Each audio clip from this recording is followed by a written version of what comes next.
I remember exactly where I was standing when the letter arrived. Apartment hallway in Portland, still jingling my keys, mail in hand. And it wasn't a text, wasn't an email, it was an actual physical letter. You know, like we were living in 1987 or something. It had a stamp, a real address, everything. From Olivia. I tore it open right there. And that first line, it made my stomach drop in a way I just absolutely did not expect. It said, very plainly, I'm pregnant. Then I read the second line, and it was somehow even better. It's yours, and we need to talk about co-parenting. I just stood there.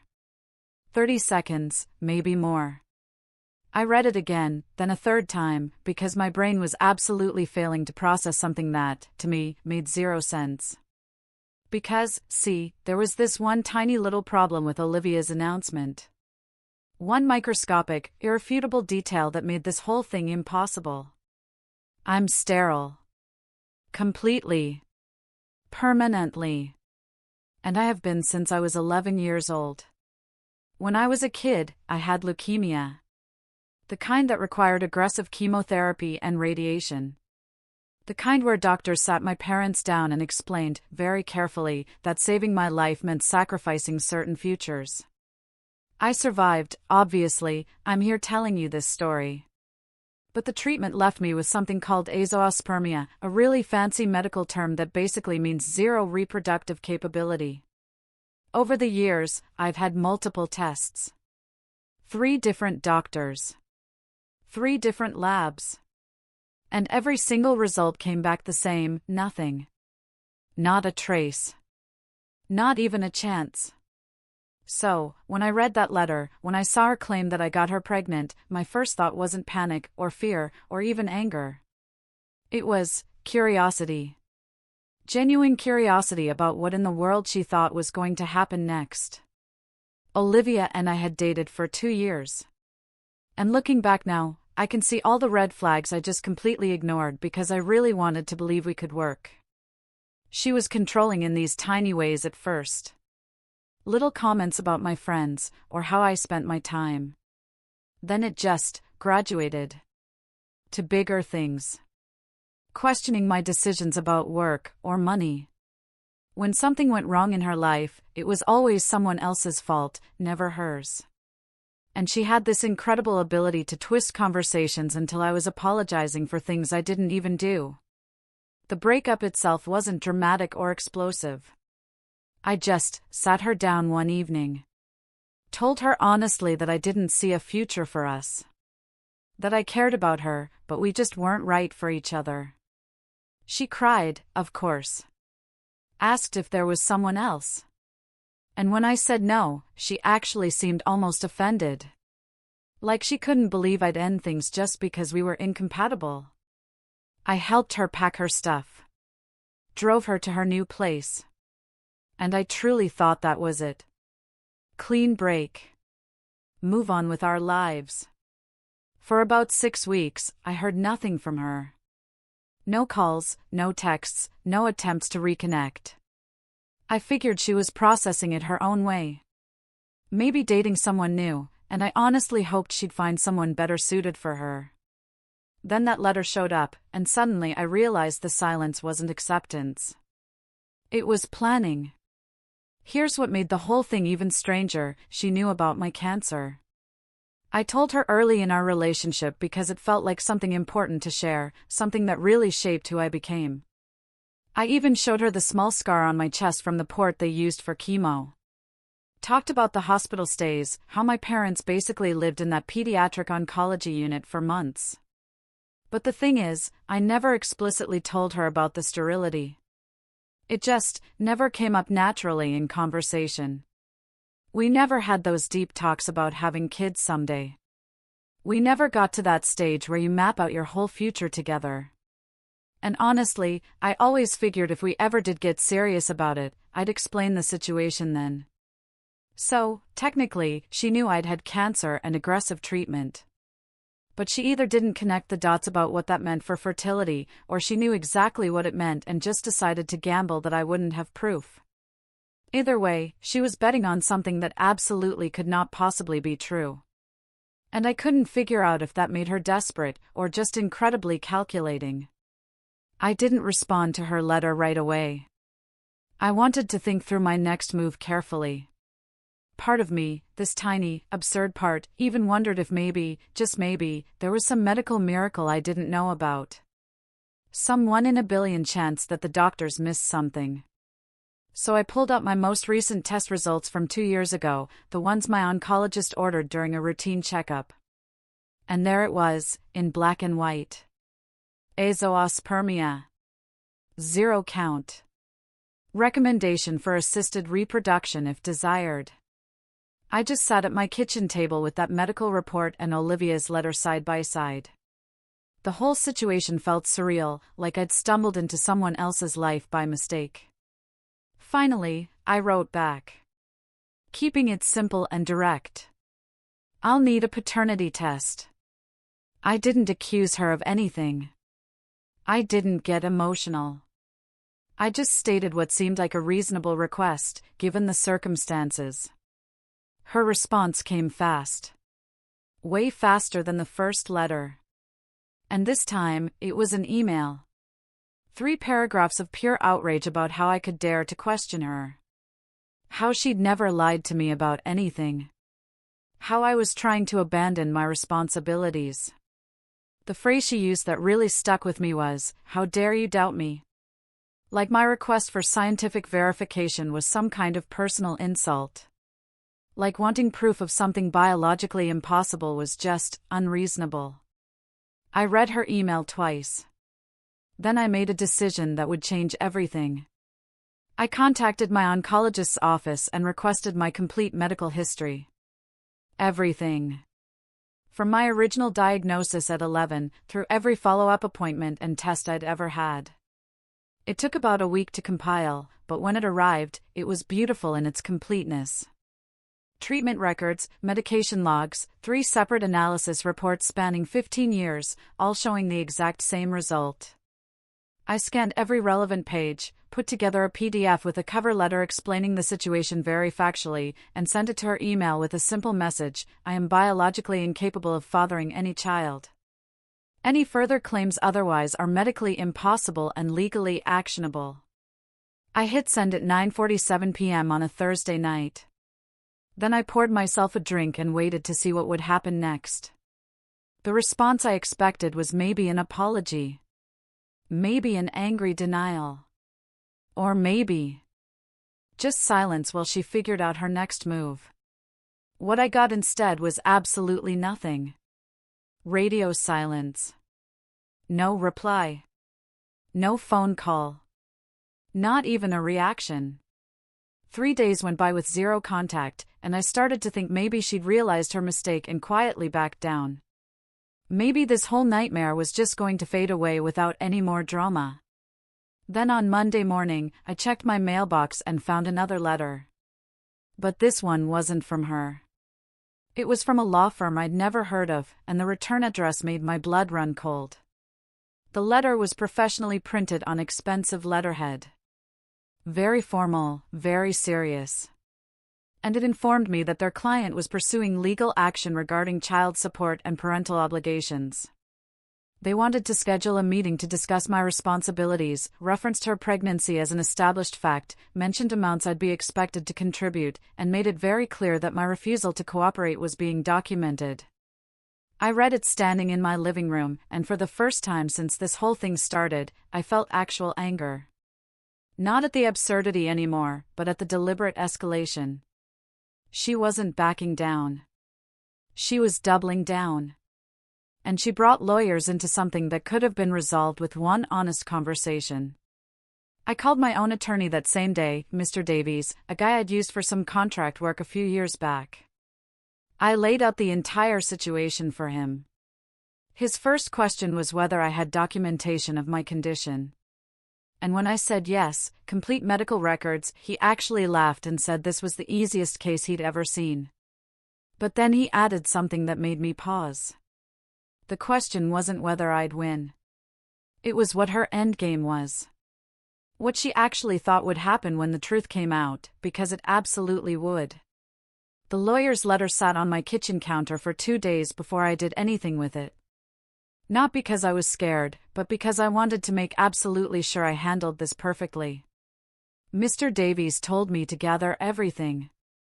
Emails, texts, medical records, anything that could establish a timeline. And while I was digging through old messages, I started noticing things I'd missed before. About 4 months before our breakup, Olivia's texting patterns had changed completely. She'd go hours without responding when she used to reply within minutes.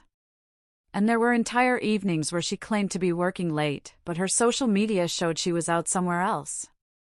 Looking back now with fresh eyes, I could see other signs, too. She'd seemed tired more often those last few months. Made excuses about feeling sick that I chalked up to stress from our failing relationship. Even started wearing looser clothes that I'd barely registered at the time. Back then, I'd attributed everything to us growing apart, natural relationship decay. But now, those gaps felt different. Now, they felt like something I should have paid more attention to. I took screenshots of everything, organized them by date, and sent the whole package to Mr. Davies with a note asking what our next move should be. He called me back within an hour and said we were going to send her lawyers something they definitely weren't expecting. Complete medical documentation proving biological impossibility. Treatment records going back 20 years. And 3 separate lab reports all saying the same thing. The response we sent was clinical and devastating. No emotion. No accusations. Just pure medical fact, laid out in language even a first-year law student couldn't misinterpret.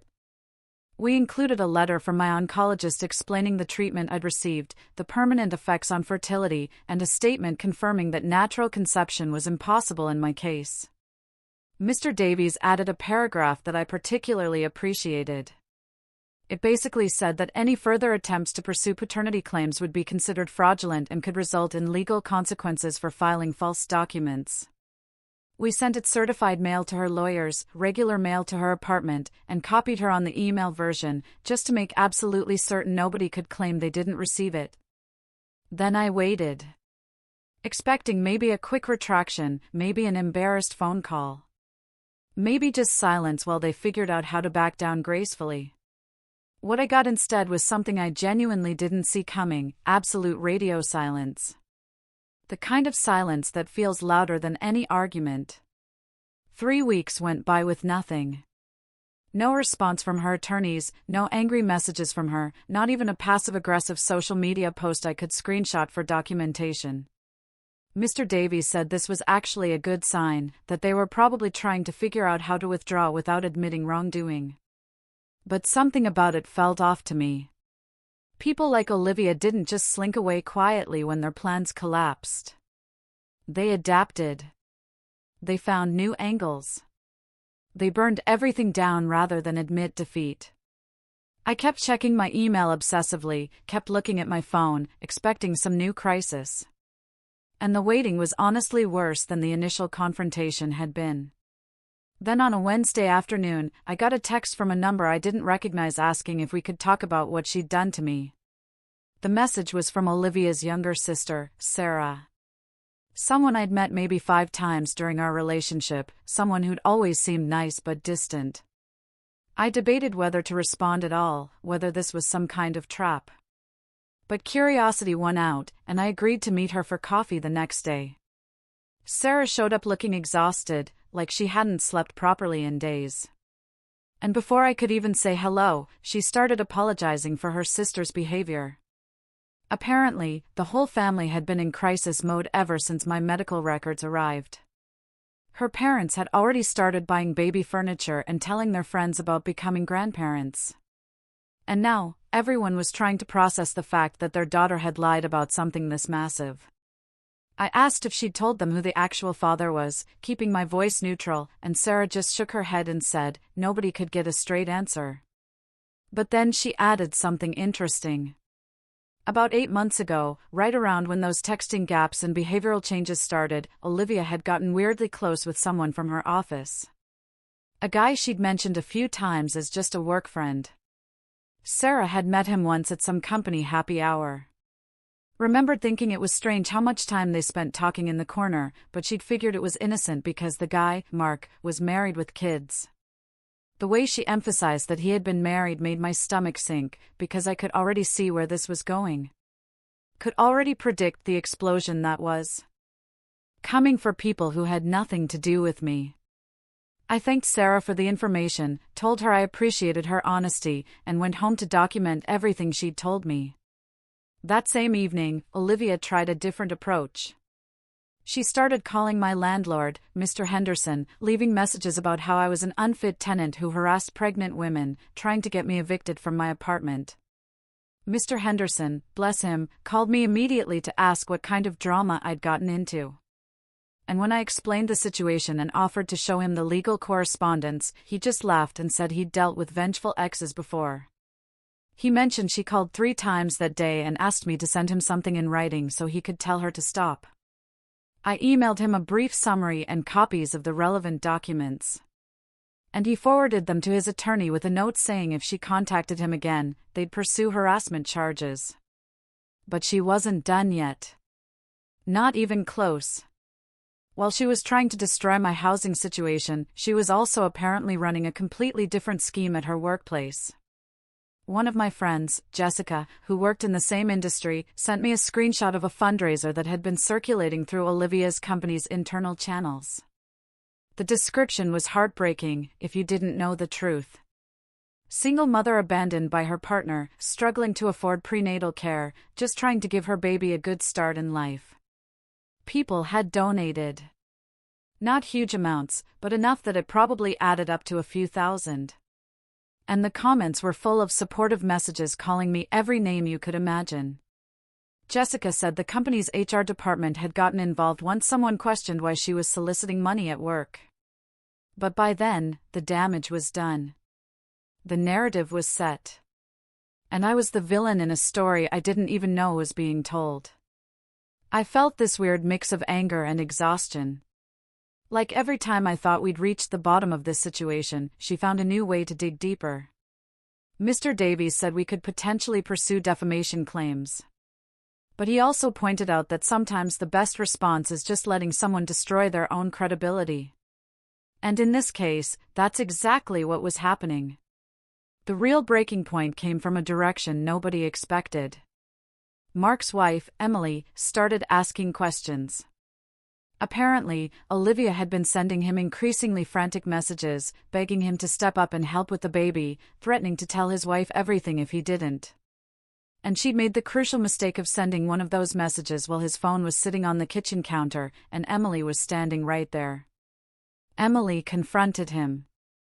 He apparently crumbled immediately and confessed to an 8-month affair, and their entire marriage imploded in the span of a single evening. But here's where it gets messy. Emily wasn't content to just divorce him quietly. She wanted everyone to know exactly why their family was falling apart. And she had screenshots of every message Olivia had sent. She posted them in a private Facebook group for parents at their kids' school. Someone from that group worked at Olivia's company. And within 48 hours, the entire office knew the real story. The fundraiser got shut down. HR launched an investigation into whether company resources had been misused. And suddenly, Olivia went from sympathetic victim to office pariah in record time. Mr. Davies called me on a Friday afternoon with news that felt almost anticlimactic after everything else.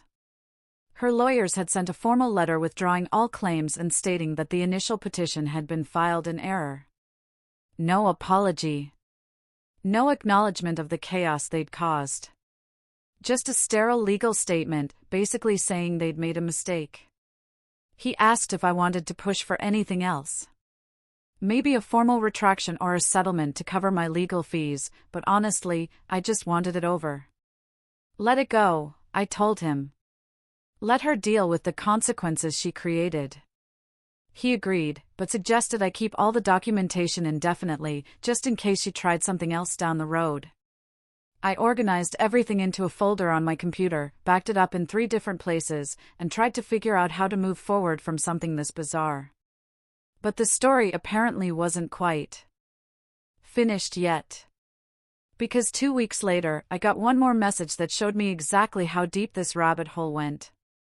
The message came through LinkedIn, of all places, and it was from Emily, Mark's now ex-wife. The woman whose marriage had exploded because of Olivia's threats and desperation. She apologized for reaching out, but said she thought I deserved to know what had actually happened. And what she told me filled in all the gaps I'd been missing. She'd gone through every message on her husband's phone after his confession. Thousands of texts spanning months. And the picture they painted was ugly. Olivia had pursued him aggressively from the start, knew he was married from day one, and had apparently told him I was emotionally abusive and controlling to justify the whole thing. They'd been meeting during those convenient late work nights and weekend office emergencies that I'd been too trusting to question. Mark had apparently been stringing her along the whole time, making promises he never intended to keep. And when she got pregnant, he'd panicked and tried to end things. That's when the threats started.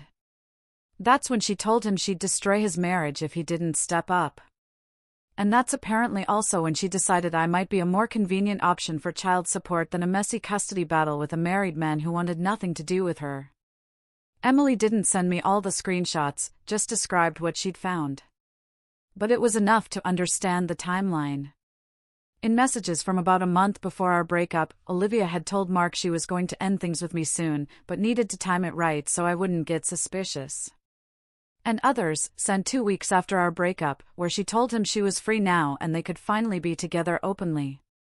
His response was basically that he'd never promised her anything serious. The pregnancy announcement to him came about a month later and his reaction was pure panic, accusing her of trying to trap him, saying he'd never leave his wife and kids. That's when she apparently pivoted to Plan B, which was pinning the whole thing on me, banking on the fact that I'd been her boyfriend recently enough that it could seem plausible. What she hadn't counted on was me having ironclad medical proof that made her entire story impossible. And she definitely hadn't expected her backup plan to collapse so spectacularly when his wife found those messages. The fallout at her workplace became impossible to contain once HR started their investigation. The fundraiser she'd organized violated company policy about using internal systems for personal gain. And several employees had complained about the situation once the truth came out.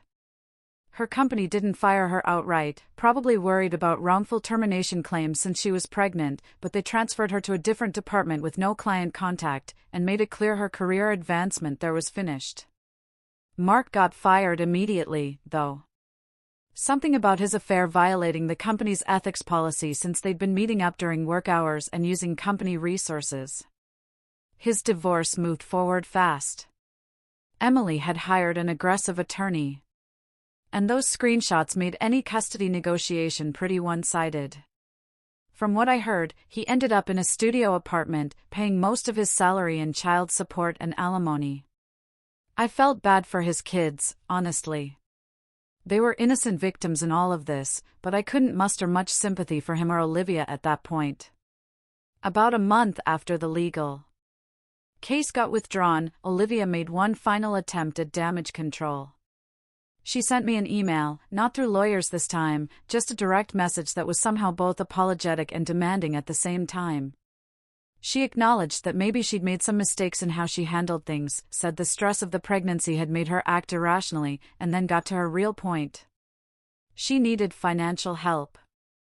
The number was so specific it was almost funny, like she'd calculated exactly what she thought she could squeeze out of me, $15,000 as a one-time payment. She claimed it would cover her medical expenses and help her get settled before the baby came. And she promised that if I gave it to her, she'd sign anything I wanted, confirming I had no legal obligation to the child. The email ended with what I guess she thought was a compelling argument, that helping her was the right thing to do given our history together, that she was scared and alone, and that this was my chance to be the bigger person. I forwarded the email to Mr. Davies without responding to her, and his reply was brief and perfect. He sent her a formal letter stating that I would not be providing any financial support, that any further contact would be considered harassment, and that we retained all documentation of her fraudulent paternity claims should she attempt any future legal action. He didn't threaten her exactly, but the implication was clear. She'd already destroyed her own credibility, and any attempt to come after me again would just make things worse for her. After that letter, the silence was finally permanent. No more emails, no more letters, no attempts to contact me through mutual friends or family members. I changed my phone number anyway, blocked her on every social media platform I could think of, and made it clear to the few people we both knew that I didn't want updates about her life or situation. About 7 months later, Emily, Mark's ex-wife, sent me one final brief message. Olivia had given birth to a boy. She was living with her parents because she couldn't afford her own place anymore. And Mark had signed away his parental rights rather than deal with custody arrangements, though he was still legally obligated for child support. Apparently, he'd wanted nothing to do with the situation, and his divorce settlement actually included a clause preventing contact with Olivia to avoid further drama. The whole situation was messy and sad. A baby growing up in the wreckage of all these burned relationships. But it wasn't my mess, and it wasn't my responsibility. I thanked Emily for the update, wished her well with her own recovery and moving forward, and closed that chapter of my life completely. Looking back now, the weirdest part isn't even the audacity of trying to pin a pregnancy on someone who's sterile. It's how close she came to making it work through pure manipulation and social pressure. If I hadn't had those medical records, if I hadn't kept every email and text, if I'd been the kind of person who just accepted responsibility without asking questions, I could have ended up legally obligated to a child that wasn't mine for the next 18 years. The cancer that took away my ability to have biological children ended up being the only thing that saved me from a lifetime of paying for someone else's choices. I don't talk about this story much in real life. It's not exactly casual conversation. But when I do tell people, the main thing I emphasize is this: document everything. Trust but verify, and never let anyone make you feel guilty for protecting yourself with facts. Olivia made her choices, burned every bridge she had, and created a situation where her kid would grow up knowing his mother tried to commit fraud. And those are consequences she'll live with forever, not me. Would you have pursued defamation charges after that workplace fundraiser, or was letting her destroy her own credibility the smarter play?